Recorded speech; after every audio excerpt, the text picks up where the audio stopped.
sampai dengan hari ini, produksi kita hari ini 33,1 juta ton sesuai BPS. Target Bapak Presiden pertama kepada kami pada saat dilantik, yaitu 4 tahun harus swasembada pangan khususnya beras. Kemudian setelah 21 hari ada perubahan sedikit. Target 4 tahun menjadi 3 tahun. Setelah 45 hari ada perubahan sedikit lagi. Dari target 3 tahun menjadi 1 tahun. Alhamdulillah hari ini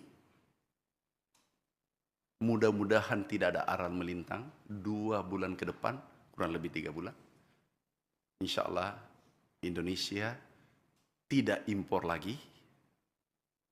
Mudah-mudahan tidak ada iklim ekstrim.